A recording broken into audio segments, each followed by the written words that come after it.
They think I'm just the quiet wife, the perfect smiling hostess who just blends into the expensive wallpaper.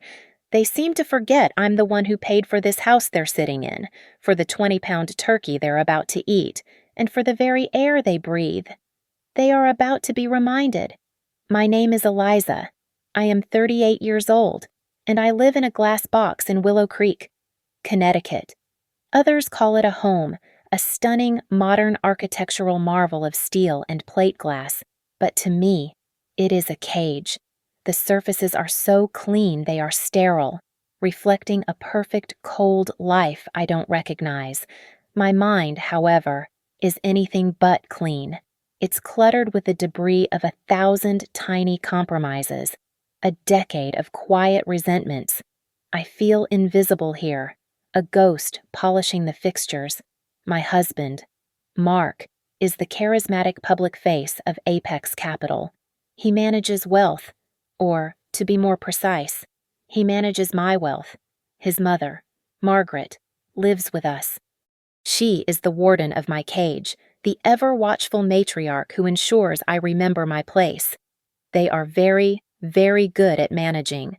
10 years ago, when Mark's family name was about to be synonymous with bankruptcy, my inheritance, the substantial, old money trust my parents left me, was the lifeboat. Mark and Margaret didn't just climb in. They took the oars and immediately began giving orders. Now, they control everything: the finances, the social calendar, even the temperature of the house. I am treated like a very dependable, if slightly slow, employee in my own home. At neighborhood parties, I am introduced as Mark's wife, not Eliza, the woman whose name is actually on the deed. I am the silent partner who funded the entire enterprise and was then demoted to fetching the coffee. Today, I am preparing for Thanksgiving. I am polishing the heavy, ornate silver. It belonged to my grandmother.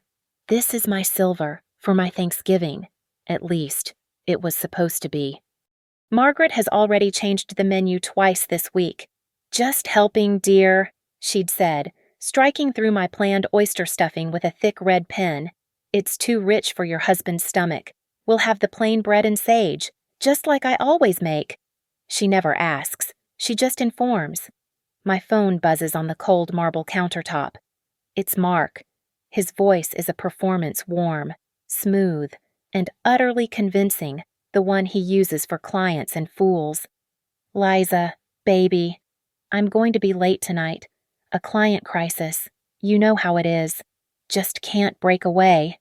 His sweetness feels distant, like it's coming from the other side of a canyon. An important meeting, just 2 days before the holiday. "Of course, Mark, work hard," I murmur, and hang up. I go to throw away a used polishing cloth. In the kitchen trash, partially obscured by a coffee filter, I see the distinctive navy blue logo of a high-end jeweler from town. It's a crumpled receipt. My hand freezes. I pull it out, smoothing the paper. It's dated from yesterday. 1 diamond tennis necklace.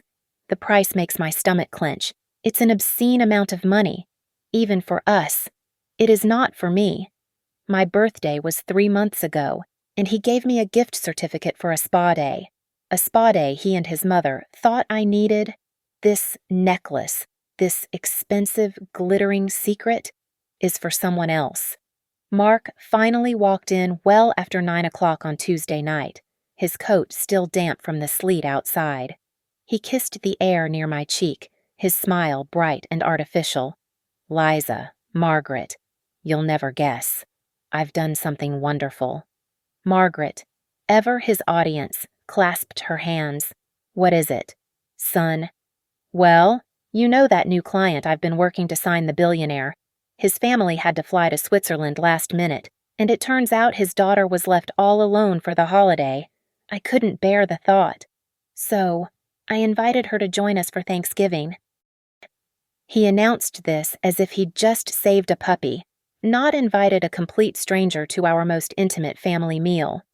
"Mark, that's the most Christian thing I've ever heard," Margaret gushed, already moving toward the linen closet.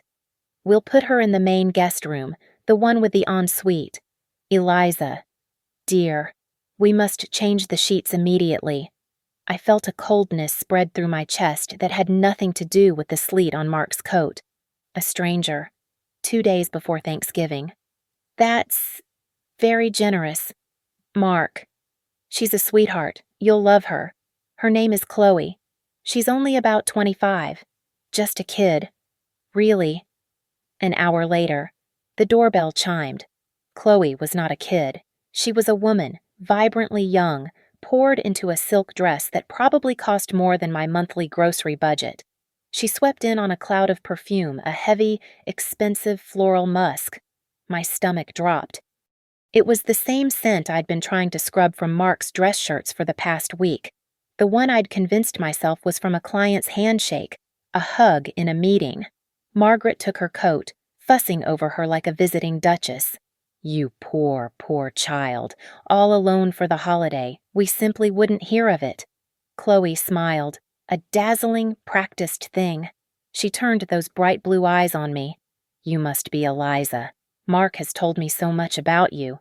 She looked around the foyer, her gaze lingering on the vaulted ceiling and the expensive art. It wasn't admiration, it was assessment, like a buyer walking through a museum they were considering purchasing. We sat for a late, informal dinner of soup and bread. Mark was electric, a different person from the tired husband who usually just grunted at the news. He and Chloe were performing. They launched into stories, little inside jokes from their meetings that left Margaret and me smiling politely on the outside, completely lost. And then, Mark laughed.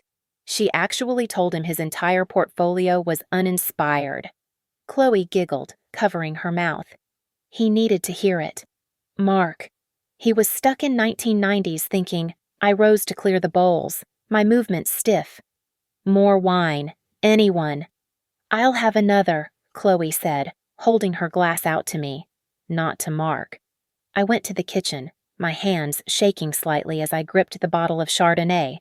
The kitchen door, a heavy swinging type, didn't close all the way. Through the 2-inch crack, I had a perfect slivered view of the table. Margaret was looking at her phone, and under the table, Mark's hand, the one with his wedding ring, was resting squarely on Chloe's bare thigh, his thumb drawing slow, lazy circles. I stood there for a full 10 seconds, the cold bottle sweating in my hand. I pushed the door open, the whoosh making Mark's hand snap back. He looked up, annoyed. What's taking so long, Liza? I poured the wine, my face a perfect, placid mask. Just a client, I told myself as I walked back to my seat. He's just trying to close a deal. I'm overreacting. It's just business. But the image was burned into my mind. This was not business. This was something else entirely. Wednesday. 1 day before Thanksgiving.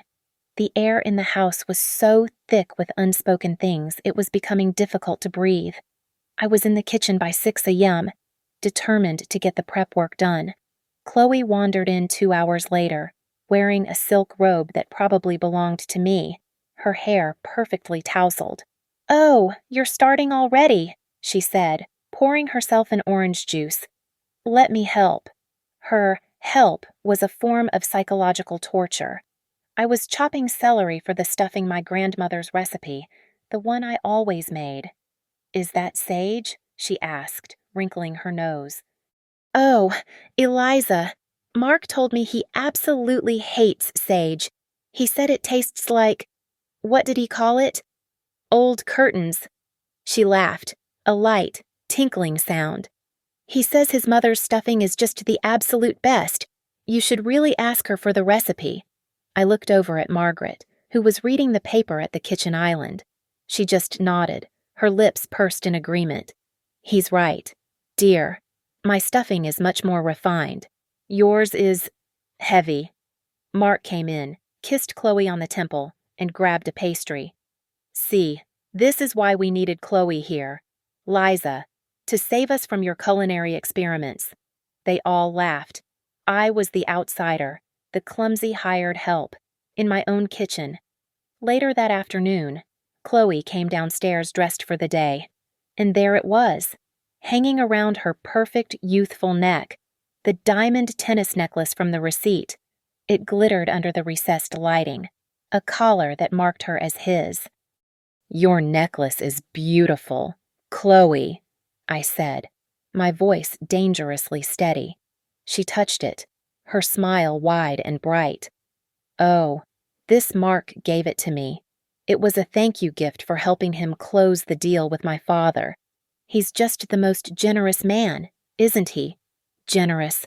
With my money." My hands were shaking. I found Mark in the living room, pretending to watch a football game. I kept my voice low. "You bought her a diamond necklace." He didn't even look at me. His eyes were fixed on the screen. "It was a business expense, Eliza, a corporate gift. You wouldn't understand. It's the necklace from the receipt. You lied to me. You said you were in a meeting." He finally turned, his face dark with anger. "Are you insane? Are you actually going through my trash now? You're being paranoid and ridiculously jealous. I'm trying to land the biggest account of my career, and you're here whining about a necklace. Do you have any idea how much you're embarrassing me right now?" "Don't you dare speak to her that way," Margaret's voice snapped from the doorway. She marched in, standing between us, a protector. His protector. "He is trying to build a future, and all you do is undermine him. You are an ungrateful, suspicious woman. Eliza, a good wife would be supportive. A good wife would be an asset, not a liability." I just stood there as they tag-teamed me, their words like stones. I had no allies. Later that day, I went to my office. It was a small room off the library where I managed my own trust, the one that paid for all of this, my sanctuary. The door was ajar. Mark was inside, sitting at my desk, on a loud private call. My personal ledgers, my bank statements, were pushed into a messy pile in the corner to make room for his laptop and coffee mug. He waved me away impatiently, mouthing, "I'm busy."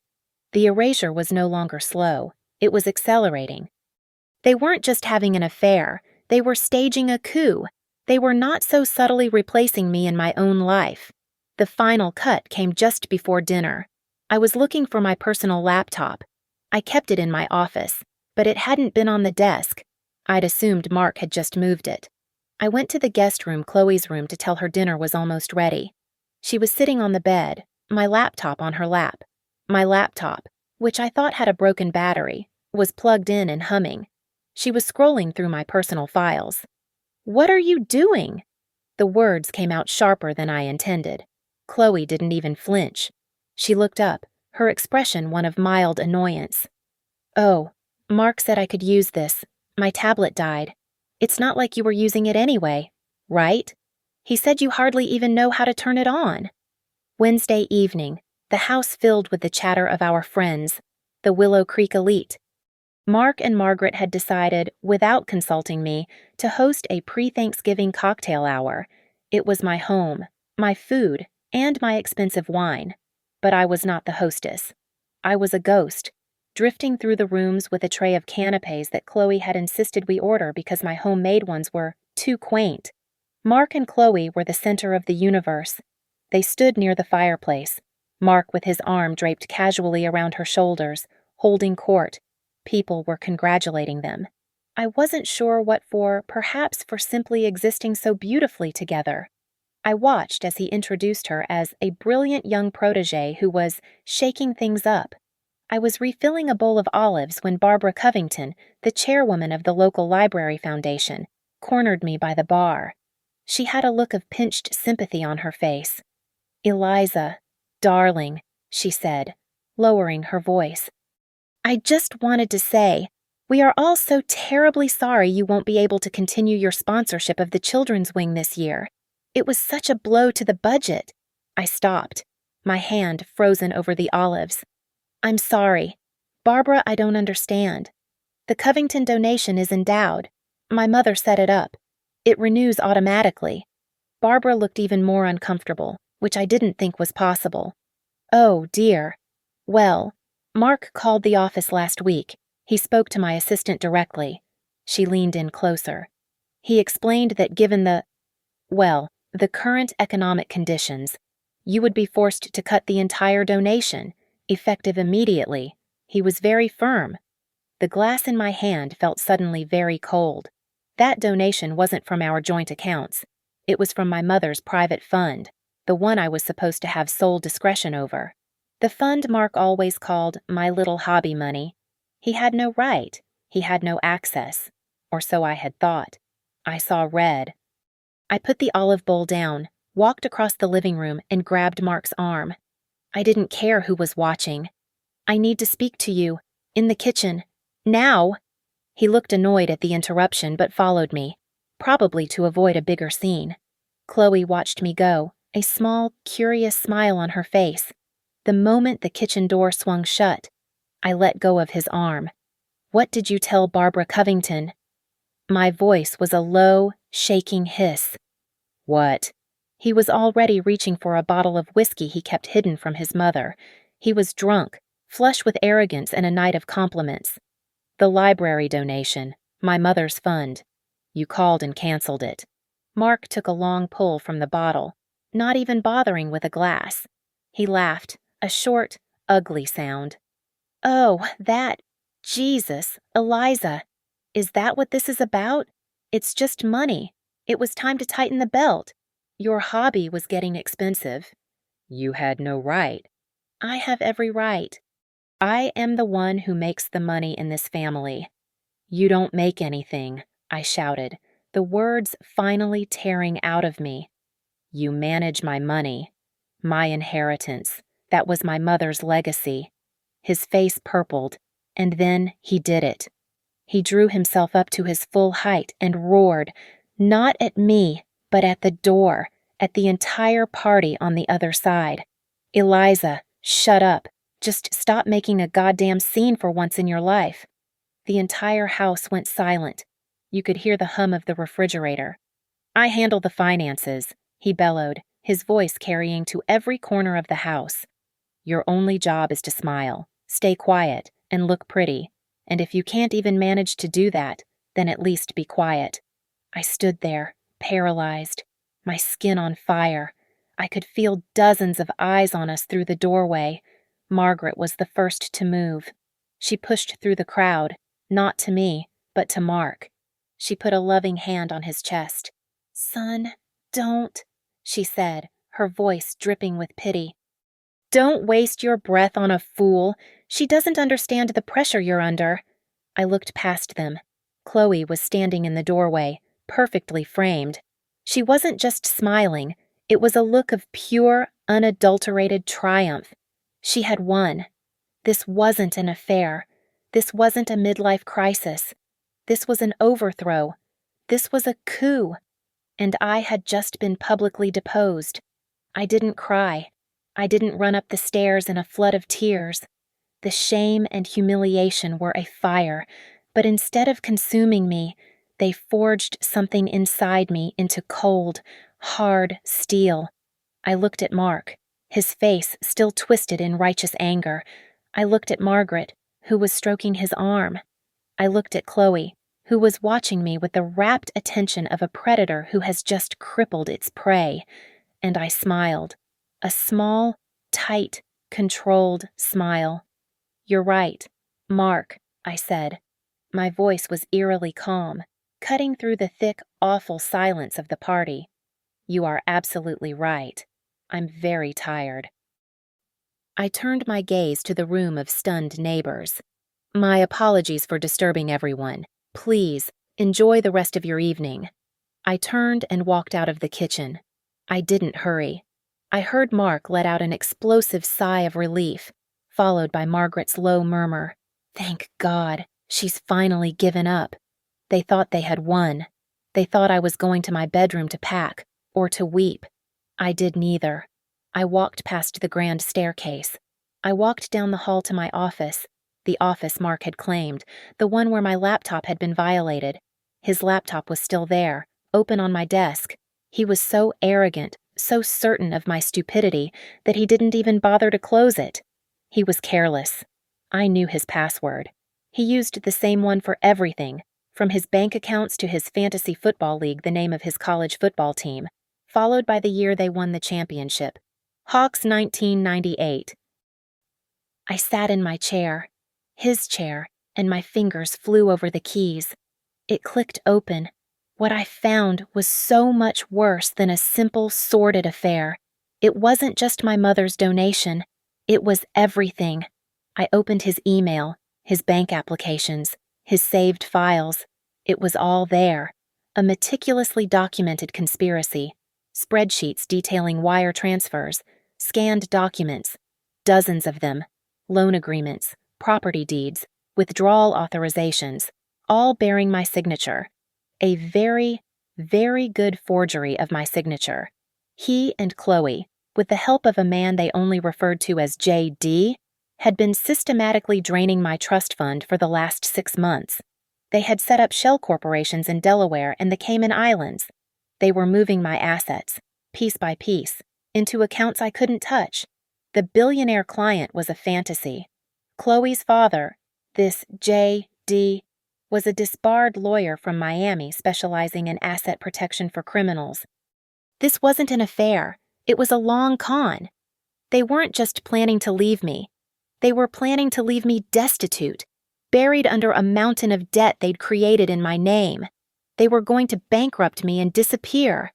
I didn't panic. The coldness inside me just deepened. I had the documents, but I needed something more. I needed their voices. I needed their intent, spoken aloud, in a way no lawyer could twist. I remembered the smart home system, the one I had installed, the one Mark called a frivolous waste of money. It was state-of-the-art. Every room had an ambient microphone tied to the central command, ostensibly for voice-activated lights and music. But I had the master admin controls. I pulled out my phone, opened the secure app, and navigated to the admin panel for the office. I toggled the setting, ambient audio recording on. The system would now securely record every whisper in that room and upload it directly to my private cloud. I closed the laptop, leaving it just as I'd found it. I knew them. I knew Mark. After the party, flush with his public victory, he would bring Chloe in here. He would pour them a drink from my decanter, and they would toast their success. They would celebrate their victory. And I would be listening. Thanksgiving morning dawned bright, cold, and achingly clear. I was the first one up, a vision of domestic perfection. I brewed the coffee, the good expensive kind. I put on a cashmere sweater set in a soft, non-threatening beige. I was smiling. When Mark and Margaret finally came downstairs, drawn by the smell of brewing coffee, I was the perfect, contrite wife. I handed Mark his favorite mug. "Mark, honey," I said, my voice soft and full of practiced regret. I wanted to apologize for my behavior last night. It was hormonal and silly. I was just so stressed. You were right to be angry. Mark visibly relaxed. He exchanged a look with his mother, a look of pure, self-satisfied relief. The problem had been handled. The little wife had learned her lesson. "It's all right, Liza," he said, patting my arm in that condescending way of his. "Let's just have a nice holiday. Okay, no more drama." "Of course," I said, my smile unwavering. "No more drama." Margaret just nodded, a tight, thin-lipped smile that said, "It's about time you remembered your place." Chloe came down an hour later, looking like she'd just stepped out of a magazine. She was now, in her mind, the lady of the house. She didn't even look at me, just snapped her fingers toward the kitchen. "I'll have a fresh squeezed orange juice. And an espresso. Black." "Certainly," I said, my voice as smooth as silk. I went to the kitchen and dutifully juiced 4 oranges. I frothed the milk for my own coffee, my hand perfectly steady. I returned with her juice on a small silver tray. As I leaned in to set it down, my hand slipped just a fraction. The tall glass of bright, sticky orange juice went directly down the front of her white silk robe. "Oh!" she shrieked, jumping back. "You clumsy! Look what you did!" "Oh my goodness, Chloe, I am so sorry," I said, dabbing at her uselessly with a napkin. I'm just all thumbs this morning. How awful. Mark looked over, annoyed. Jesus, Eliza, can you do anything right? I know. I'm so sorry, I said, turning to Chloe with a look of pure, helpful concern. You can't wear that. Oh, I know Mark's study. I mean, the office. It's just up the stairs. He has a closet in there with some old shirts. Just grab one of his button-downs to wear for now. Chloe, still fuming but seeing the logic, stormed off up the stairs. I waited 1.5 seconds. I turned to Mark, who was now glaring at the turkey on the counter. Honey, I said, holding up my hands, which were covered in butter and herbs from prepping the bird. I'm an absolute idiot. I left my phone in the office when I was looking for a recipe. I'm a mess. Could you be a doll and go grab it for me? He sighed, the sound of a man burdened by incompetent women. Fine, but this is the last time. Eliza, get organized. You're a lifesaver, I said. He walked out of the kitchen and headed to the office. I watched him go. I reached into my pocket, pulled out a single, flesh-toned earpiece, and slipped it into my left ear. I turned back to the turkey, picked up the baster, and listened. I heard the office door open. I heard Mark say, "What's wrong?" "That idiot wife of yours just spilled juice all over me." Chloe's voice snapped. A rustle. A long, slow, sickening sound of a kiss. Then Mark's voice, low and intimate. "Forget her. She's handled. Just today, baby. We just have to get through today. Are you sure? 100%. After my mother gets her little Thanksgiving present, I'll make the final transfer. Monday morning, we're in Grand Cayman, just you and me, and that old fool will be left holding an empty bag." My hand was steady on the baster. I squeezed the bulb, drawing up the hot fat. Then, Chloe's laugh, like glass shattering. "And what about your mother God? She's insufferable. She actually asked me if my intentions were pure." Mark chuckled. "Forget my old mother. She's taken care of with the house. She won't even notice we're gone until we're on the beach. She's not our problem." My blood ran cold. I pressed the stop button on the app on my watch, which was hidden under my sweater sleeve.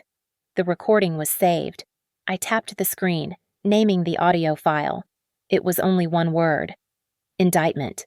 I turned my full attention back to the turkey. It was going to be a perfect meal. By 1 p.m., the house was full. The rest of Mark's family had arrived, a loud, braying pack of aunts, uncles, and cousins who descended on the hors d'oeuvres like locusts. Aunt Carol, Uncle Ben, Cousin Stephanie, every single one of them had benefited from my generosity over the past decade. The down payment for Stephanie's condo, the interest-free loan for Ben's failed tech startup, the all-expenses-paid trip to Italy for Carol and her husband for their 20th anniversary. My money, my trust fund, had paid for all of it. Yet, in their eyes, I was just the quiet, mousy woman who stood next to the sun. Mark was the son. Mark was the financial genius who had turned his family's fortunes around. They clapped him on the back. They laughed at his terrible jokes. They hung on his every word. And I played my part. I was the perfect hostess, a phantom in beige cashmere, refilling their glasses and ensuring their comfort. "Eliza, this wine is divine," Aunt Carol slurred, holding her glass out for a third pour. "Thank you, Carol. I'm so glad you're enjoying it." "And the stuffing. Just heavenly," Uncle Ben boomed, his mouth full. "Thank you, Ben. It's an old family recipe." Margaret, meanwhile, was not playing the hostess. She was playing the Queen Mother, parading her prize. She had Chloe firmly by the arm, introducing her to every single relative. "This is Chloe," she'd announce, her voice loud enough for me to hear from across the room. "Mark's special friend. She's been such a breath of fresh air, a revitalizing force for my son." To the more intimate cousins, I heard her whisper, "She's the future daughter-in-law. You just watch, a real go-getter." Chloe lapped it up, smiling sweetly, accepting compliments on her dress, her hair, her very existence. We finally sat down to dinner. The 20-pound turkey, roasted to a perfect golden brown by my hands, sat in the center of the table. Once everyone was seated, Mark stood, raising his wine glass. "A few words," he said, his voice brimming with false sincerity. He looked around the table, his gaze warm and inclusive, until it landed on me. His eyes were cold. "I just want to say," he continued, "how important this day is. It's about family. It's about loyalty." He looked at Chloe, who preened. "It's about knowing what's truly valuable and being grateful for what you have." His eyes flicked back to me, a silent, smug command. "To family. To family." The room echoed. I raised my glass and smiled, my lips barely moving. Chloe, sitting right next to him, had her left hand on his thigh, just under the line of the tablecloth. I watched her fingers stroke him as he took a drink. The meal began, the sound of silverware on porcelain, of laughter, of loud, boring stories being retold. The air was suffocating, thick with hypocrisy and the smell of roasted meat. I ate. I smiled. I passed the gravy. I was a perfect automaton. Just as I was about to stand to clear the main course plates, I saw it. Mark leaned in toward his mother. He slid a large, thick manila envelope from his lap and pushed it across the table to her. It was heavy, clearly full of documents. Margaret looked at it, then at him. A smile of pure, radiant greed spread across her face. She didn't open it. She just clutched it to her chest for a moment, like a treasure, before sliding it discreetly into her oversized handbag on the floor beside her. She beamed at her son. He had delivered. The last of the turkey had been carved, and the table was a wasteland of empty serving dishes. I was about to suggest we move for dessert when Margaret, who had been vibrating with a smug energy for the last 10 minutes, picked up her knife and tapped it sharply against her wine glass. Clink, clink, clink. The chatter died down. Every eye turned to her. She announced, her voice trembling with false emotion. "Have an announcement to make." She stood up, her hand clutching the thick manila envelope Mark had given her. She was beaming.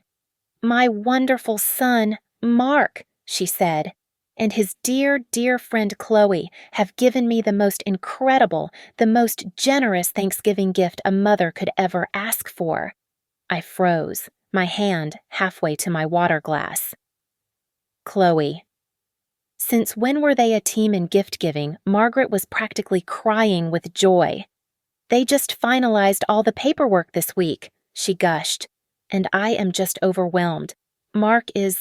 He is transferring the title of this beautiful, beautiful house to me. As a thank you for all my years of support, I am going to be the new, sole owner." A bomb had just gone off. I couldn't hear. The room tilted. He was giving my house away. He was giving my home, my inheritance, to his mother. The family, ignorant and sycophantic, burst into applause. "Oh, Margaret, that's wonderful. What a good son. Mark, you deserve it. Margaret." Mark, flushed with pride and 3 glasses of wine, stood up. He pulled Chloe to her feet, and in front of his entire family, he kissed her. It wasn't a friendly peck. It was a deep, possessive, public kiss that sealed the deal. They were the new king and queen.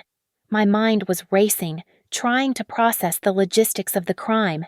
He couldn't. It was impossible. The house was the primary asset in the Eliza Croft Trust. My trust, my name, and my name alone, was on the deed. He had no legal authority to sign it over. He couldn't sell it. He couldn't transfer it. He couldn't give it away without my explicit, notarized signature. And then I saw it. Margaret, in her tearful, theatrical excitement, had pulled the sheaf of documents from the envelope. She was waving them at her sister. "Look, Carol, it's all official right here." The top page was visible from where I sat. It wasn't a deed. It was a general power of attorney. Hi, it granted Mark full, unrestricted control over all my assets, my properties, my accounts. And there, at the bottom, was the signature. My signature. Or rather, a very, very good forgery of it. The same one I'd seen on the fraudulent loan applications on his laptop. The room, the applause, the smell of food had all receded, replaced by a cold, white clarity. This was it. This wasn't just planning a crime. This was the execution of it. This was bank fraud, wire fraud, and now real estate fraud. This was a stack of federal felonies sitting on the Thanksgiving dinner table. Margaret, finally finished accepting congratulations, turned her gaze to me. I was the last person at the table who hadn't spoken. Her face, a moment ago so full of joy, hardened into a mask of pure, triumphant contempt. She smiled, a thin, cruel, victorious smirk. And in a voice just low enough that only I and the few people nearest to us could hear, she said, "Well, now you'll finally know your real place in this house, won't you? Eliza." The applause had trickled away. The last congratulations. Margaret from Aunt Carol died, leaving a thick, heavy, suffocating silence in its wake. All of them, all 14 pairs of eyes, were fixed on me. They were waiting. They were expectant. They had just witnessed a public execution and were now waiting for the condemned to bleed. They were waiting for the tears, for the running mascara, for the inevitable, hysterical breakdown of the failed wife. Mark was watching me with an expression of profound, weary impatience, as if I were a dog that had failed a simple trick. Margaret, still standing, was gazing at me with that thin, venomous smile of pure victory, savoring the final, satisfying moment of my collapse. Chloe was idly inspecting her manicure, as if I were a piece of furniture that was about to be reupholstered. I did not give them what they wanted. I sat there, under the crushing weight of their collective judgment, and I smiled. It was not a tearful, pained smile. It was a slow, steady, controlled curve of my lips. It was a smile so cold it could have cut glass. I lifted my gaze from the table, my eyes finding Margaret's. "That's truly wonderful, Margaret," I said. My voice didn't shake. It was not the reedy, hesitant voice they were used to. It was clear, calm, and it rang through the silent dining room like a crystal bell. Margaret's smile faltered, just for a millisecond. This was not the right script.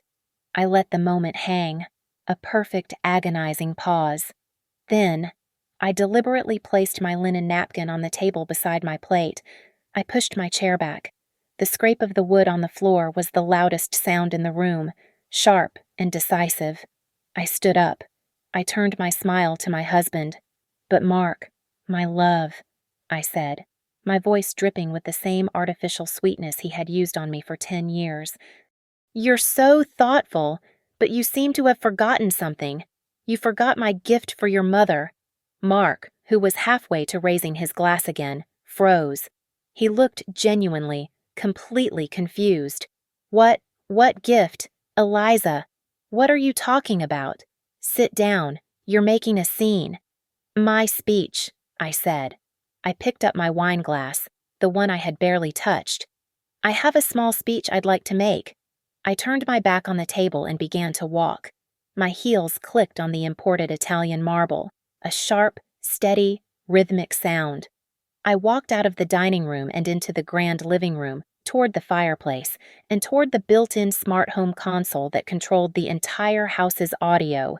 "Eliza, for God's sake!" Mark's voice was rising, a note of real annoyance now. "What are you doing? Stop being dramatic and come back to the table." I reached the console.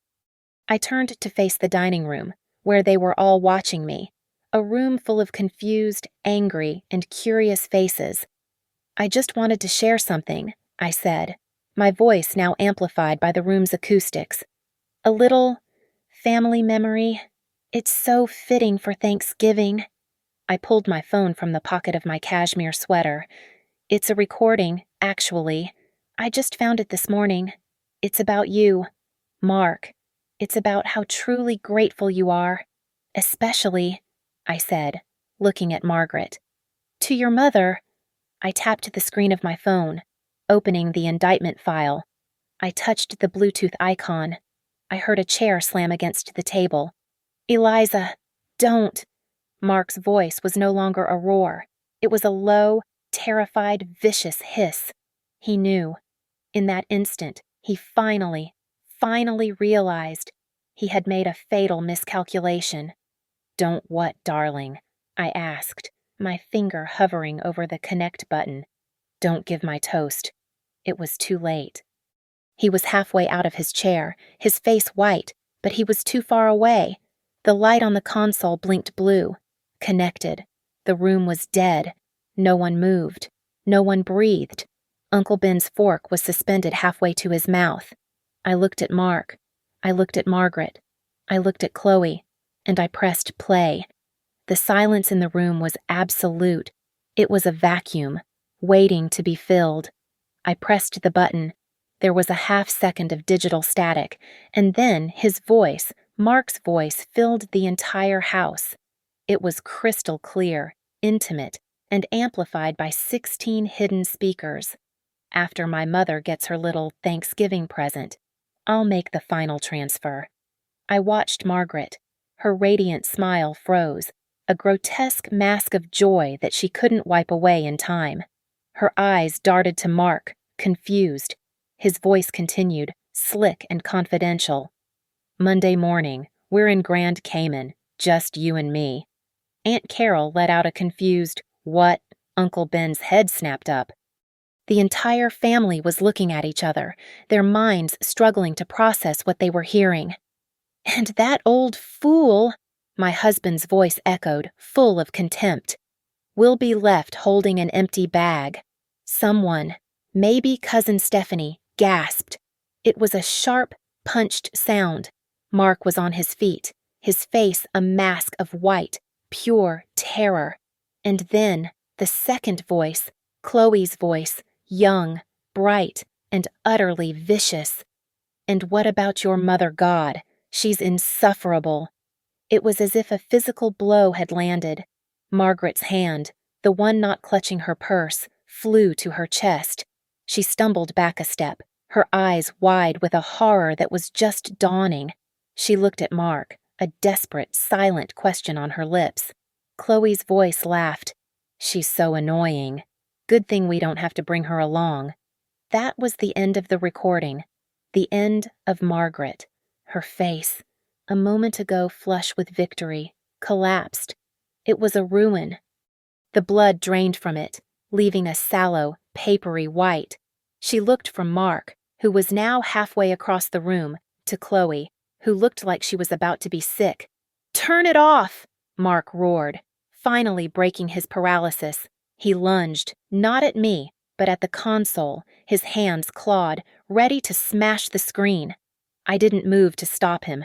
I simply stepped into his path, and as he reached me, I held up the single piece of paper, the forged power of attorney. He stopped dead. He stared at the paper as if it were a snake. I raised my voice, not shouting, but projecting to every stunned corner of the room. And this, I said, holding the document up for all of them to see. This gift he gave his mother. It's a forgery. My signature is forged. It's wire fraud. It's bank fraud. It is a federal offense. I let them absorb that. I let them look at the financial genius, their golden boy, now trapped between his lover and his mother, exposed as a common criminal. Then, I turned my gaze, very slowly, back to Margaret. She was shaking, her whole body trembling. You were conned too, Margaret, I said, my voice gentle, almost sympathetic. He was planning on abandoning you. He was leaving you here with me. I raised my glass. Happy Thanksgiving. I took a slow, deliberate sip of the wine. It was cold and sharp. The silence that followed was a living thing. It was absolute. No one spoke. No one moved. The only sound was Margaret's ragged, horrified breathing, in that perfect, dead silence. I pulled my phone from my pocket.